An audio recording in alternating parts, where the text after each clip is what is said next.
এসে বল স্যার আমাকে নম্বর এবারে যদি আমাকে আমি তো পরীক্ষা দেবো না আমার পাস করা যাবে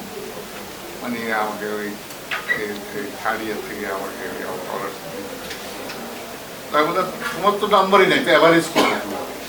বলে সেটা আমি জানি না আপনি স্যারকে আপনি ভাইস চ্যান্সেলারের কথা মানবেন না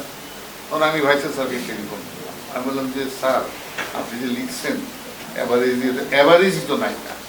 তার তো নম্বরই নেই অ্যাভারেজ করবো আমি আমার তারপরে ওই দীপু বলে দিছিল একবার এবারে আমার দিচ্ছে আমাদের ওয়াইদুল মাহমুদেরা অটো পাস কিন্তু এটার মতো এটা একটা কলঙ্ক অটো পাসটা কিসের পাশে আমার অটো হয় কি আমার আচ্ছা তারপরে আমি ভাইসকে বোঝানোর চেষ্টা করলাম উনি বলে যে দেখেন ও যেন আমার কাছে না আপনি ব্যবস্থা নেবেন কি ব্যবস্থা নেব ভাইস তাকে বললাম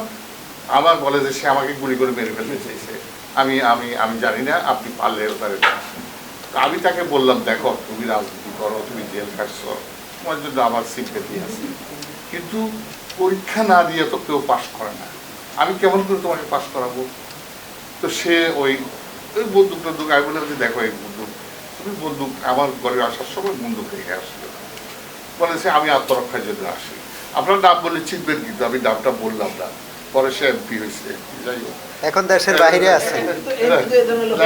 তারপরে তারপরে তারপরে আমি বললাম যে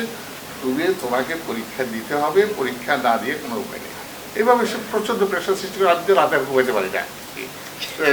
তারপরেও কিন্তু কি করবো তাই আসে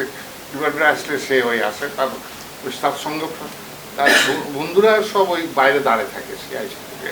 এবার স্যার আপনি ভাইস চ্যান্সেলার কথা আপনি মানেন না আপনি প্রভাইসের কথা মানেন না আপনি স্যার আপনি কেন স্যার আমাকে পরীক্ষা দেওয়া যেতে